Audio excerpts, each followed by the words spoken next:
بسم اللہ الرحمن الرحیم۔ 1000 سال سے چھپی یہ تسبیح، جو بھی کرے گا اس کا ہر ناممکن کام ممکن میں بدل جائے گا۔ آج جو قیمتی وظیفہ میں آپ کو بتانے جا رہا ہوں، یقین کیجئے اس وظیفے کی اتنی فضیلتیں ہیں، اس کی اتنی طاقت ہے، اس کو پڑھنے کے بعد یعنی کہ اس وظیفے کو کرنے کے بعد آپ کے تمام بگڑے کام بن جائیں گے۔ اور یہ وہ وظیفہ ہے، یہ وہ دعا ہے جس کو کرنے سے آپ کی زندگی میں ہر مشکلات اور پریشانی دور ہو جائے گی، آپ کی زندگی میں خوشیاں اور بہاریں آ جائیں گی، آپ کی نیک دلی خواہشات اور حاجت پوری ہو جائے گی۔ اس کو حضرت ارطغرل غازی رحمۃ اللہ علیہ کیا کرتے تھے۔ ارطغرل غازی آپ نے ڈرامے والا نہیں سمجھ لینا، جو اصل میں ارطغرل غازی تھا۔ اکثر ایسا ہوتا ہے جو پہلے زمانے گزرے ہوتے ہیں، جو پہلے جنگیں ہوئی ہوتی ہیں یا پہلے کوئی بڑی شخصیات گزری ہوتی ہیں، ان کے اوپر ڈرامے اور فلمیں لکھی جاتی ہیں۔ اسی طرح ارطغرل غازی ہیں۔ ارطغرل غازی وہ شخصیت تھے جنہوں نے کسی بھی جنگ میں شکست نہیں کھائی، ہمیشہ کامیابی ہی ملی۔ وہ یہ وظیفہ کیا کرتے تھے جو آج میں آپ کو بتانے جا رہا ہوں۔ اب سوال یہ ہے کہ مجھے کیسے پتہ چلا کہ حضرت ارطغرل غازی رحمۃ اللہ علیہ یہ وظیفہ کیا کرتے تھے، وہ یہ تسبیح پڑھا کرتے تھے۔ یہ بہت طاقتور تسبیح ہے، جس نے بھی یہ کیا وہ کبھی مایوس نہیں ہوا۔ یہ وظیفہ مجھے پتہ چلا خصوصاً حکم کتاب سے، اور ابن العربی نے لکھی ہے۔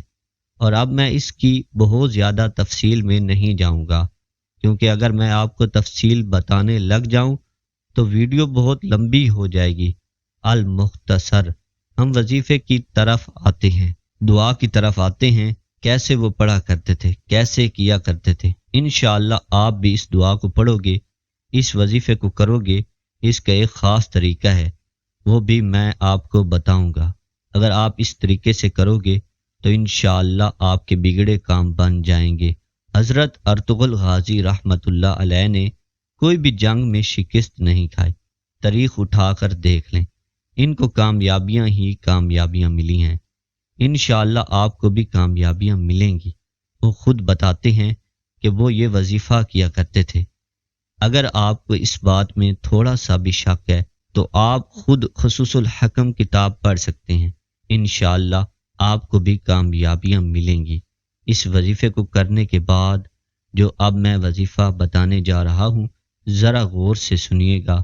اب آپ کے ذہن میں کچھ شک نہ رہے تو میں چھوٹی چھوٹی چیزیں بھی آپ کو بتانا چاہوں گا۔ اس وظیفے کو کس وقت کر سکتے ہیں؟ اس وظیفے کو ویسے تو آپ کسی بھی وقت کر سکتے ہو، لیکن اگر آپ کسی نماز کے بعد کر لو تو زیادہ بہتر ہوگا، کیونکہ یہ خاص وظیفہ ہے، یہ خاص دعا ہے۔ کیونکہ جب آپ نماز کے بعد کرو گے تو اس وقت آپ کا وضو بھی ہوگا، آپ نے ذکر و اذکار بھی کیا ہوگا۔ جب آپ ذکر و اذکار کر کے اللہ پاک کو یاد کر کے، اللہ پاک کی عبادت کر کے اللہ پاک سے کچھ مانگتے ہیں اور کچھ خاص عمل کرتے ہیں، کچھ خاص وظائف کرتے ہیں، تو ان کا زیادہ فائدہ ہوتا ہے، زیادہ اثر ہوتا ہے۔ اگر آپ کسی نماز کے بعد کر لیں تو بہت بہتر ہوگا۔ ایسے آپ کسی بھی وقت کر سکتے ہیں، جب بھی آپ کو وقت ملے، کوئی پابندی والی بات نہیں ہے۔ اس دعا کو، اس وظیفے کو کوئی بھی کر سکتا ہے، مرد بھی کر سکتا ہے اور عورت بھی کر سکتی ہے۔ دیکھیے، اگر آپ کا بچہ ہے وہ بھی اس دعا کو پڑھ سکتا ہے۔ اگر وہ پڑھائی میں ہے تو انشاءاللہ اللہ پاک اس کو کامیابی عطا کریں گے۔ اگر کوئی عورت کرنا چاہے، اس کو مشکلات ہیں، اس کی زندگی میں بہت سی مشکلات ہیں، وہ بھی اس وظیفے کو کرے، انشاءاللہ اس عورت کو بھی کامیابیاں ملیں گی۔ اسی طرح کوئی مرد کرے، اس کو بھی کامیابیاں ملیں گی۔ مردوں کے بہت سے مسائل ہوتے ہیں، انہوں نے ذریعہ معاش کرنا ہوتا ہے، دولت کمانی ہوتی ہے، اپنے بیوی بچوں کو پالنا ہوتا ہے، مرد تو لازمی کریں گے۔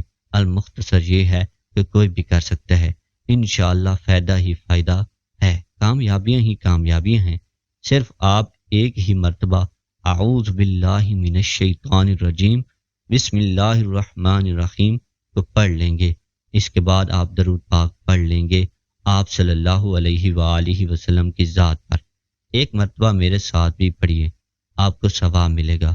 اللہم صلی علی محمد وعلی آل محمد کما صلیت علی ابراہیم وعلی آل ابراہیم انک حمید مجید اللہم بارک علی محمد وعلی آل محمد کما بارکت علی ابراہیم وعلی آل ابراہیم انک حمید مجید۔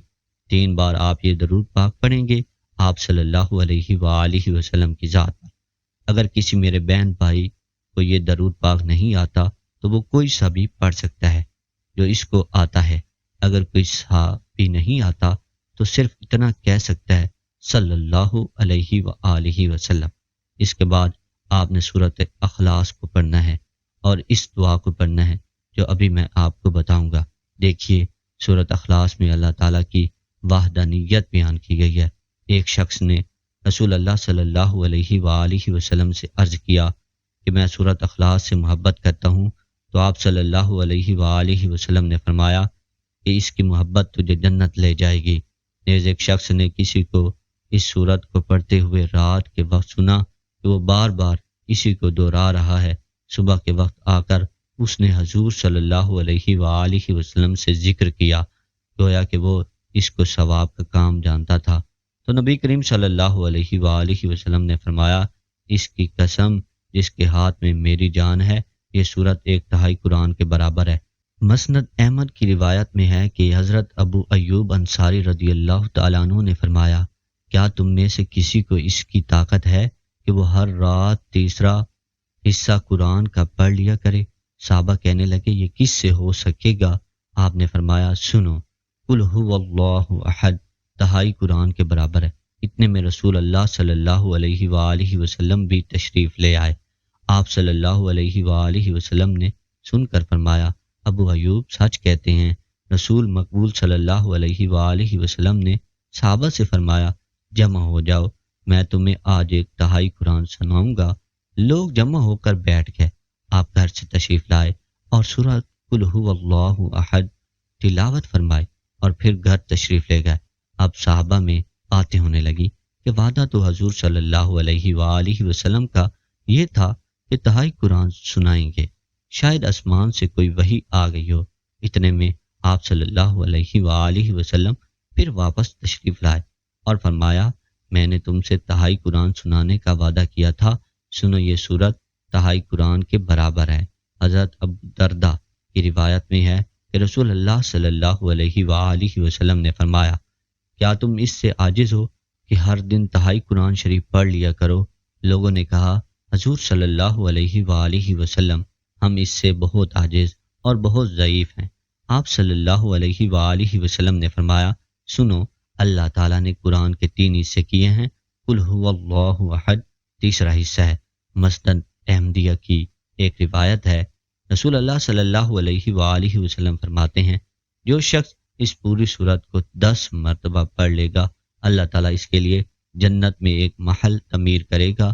اس پر حضرت عمر رضی اللہ تعالیٰ عنہ نے کہا یا رسول اللہ صلی اللہ علیہ وآلہ وسلم پھر تو ہم بہت سے محل بنوا لیں۔ آپ صلی اللہ علیہ وآلہ وسلم نے فرمایا اللہ اس سے بھی زیادہ اور اس سے بھی اچھے محلات دینے والا ہے۔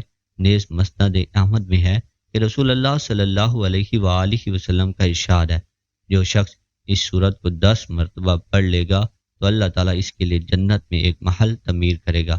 ابو یعلا کی ایک حدیث میں ہے کہ جو شخص اس سورت کو 50 مرتبہ پڑھ لے تو اس کے 50 سال کے گناہ معاف ہو جاتے ہیں۔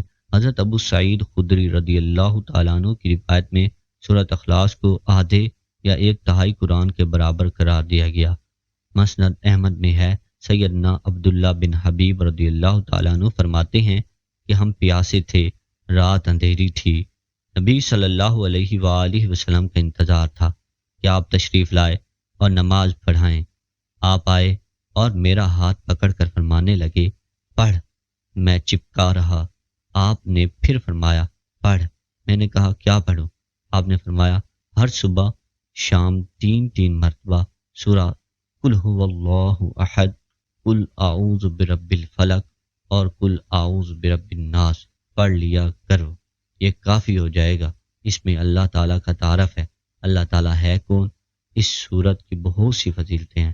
قرآن پاک اور حدیث کا نچوڑ اگر نکالا جائے، پورے دین اسلام کا نچوڑ نکالا جائے، تو میں کہتا ہوں یہ صورت بچے گی، کیونکہ اس میں اللہ پاک کا تعارف ہے، اللہ پاک کی اس میں بڑائی ہے۔ بے شک اللہ تعالیٰ ہی ہیں جو سب کو نوازتے ہیں اور سب کی مشکلات کو دور کرتے ہیں۔ آپ نے 100 بار اس صورت کو پڑھنا ہے، یہ وظیفہ کا حصہ ہے۔ تھوڑی سی تعداد زیادہ ہو سکتی ہے، لیکن اس کے جو کمالات ہیں انشاءاللہ آپ خود دیکھو گے، آپ کے زیادہ سے زیادہ 10 منٹ لگ جائیں گے بڑی مشکل سے، لیکن یہ وظیفہ بہت ہی خاص ہے۔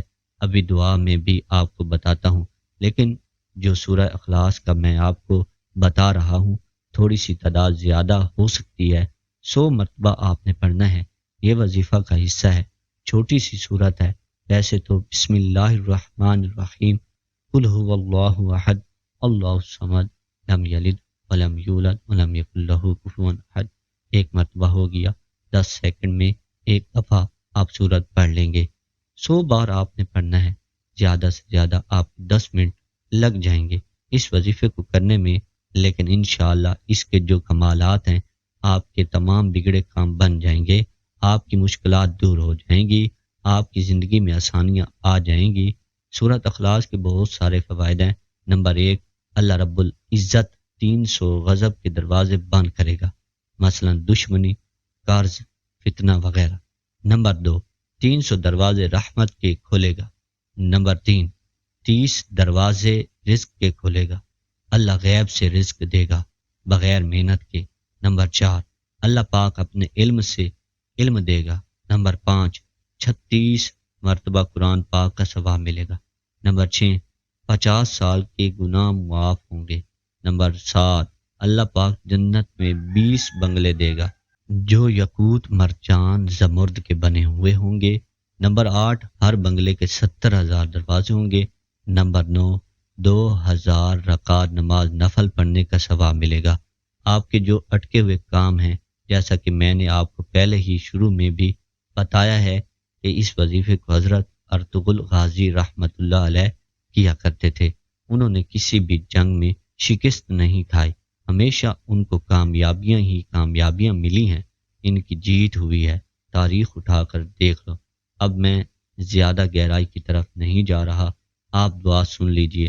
سبحان اللہ والحمد للہ ولا الہ الا اللہ واللہ اکبر ولا حول ولا قوت الا باللہ العلی العظیم۔ اللہ ایک ہے، تمام تعریفیں اللہ کے لیے ہیں اور اللہ کے سوا کوئی معبود نہیں۔ اللہ بہت بڑا ہے، گناہوں سے بچنے کی طاقت اور نیک کام کرنے کی قوت اللہ ہی کی طرف سے ہے، جو عالی شان اور عظمت والا ہے۔ تیسرے کلمے کی تسبیح کرنی ہے، اس کو پہلے آپ نے پڑھا ہوگا، لیکن آپ کو اس کی فضیلتیں نہیں پتہ ہوں گی، اس کی اہمیت نہیں پتہ ہوگی۔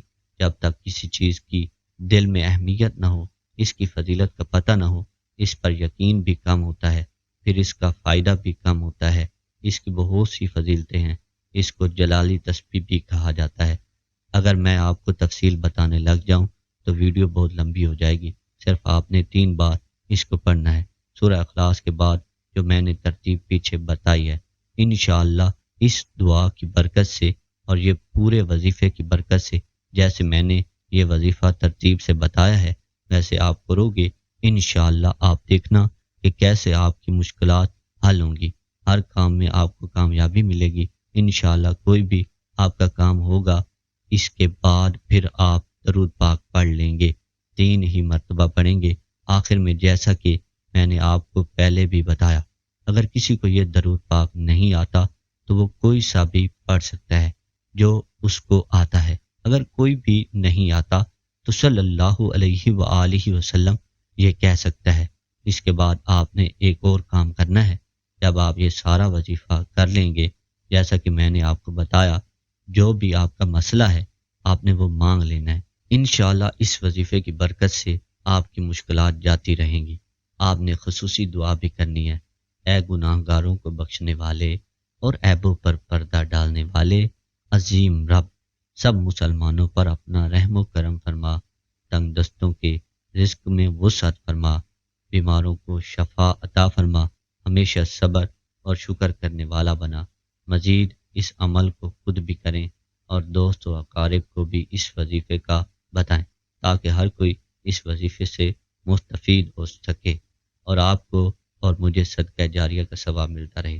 ویڈیو اگر پسند آئی ہو تو ضرور لائک اور شیئر کیجیے گا، اور میرے چینل کو اگر ابھی تک سبسکرائب نہیں کیا تو آپ سے گزارش ہے کہ میرے چینل کو ضرور سبسکرائب کریں تاکہ ایسے ہی فائدہ مند ویڈیوز کا نوٹیفیکیشن بر وقت آپ کو ملتا رہے۔ اللہ ہم سب کا حامی و ناصر ہو۔ اللہ حافظ۔ السلام علیکم ورحمۃ اللہ وبرکاتہ۔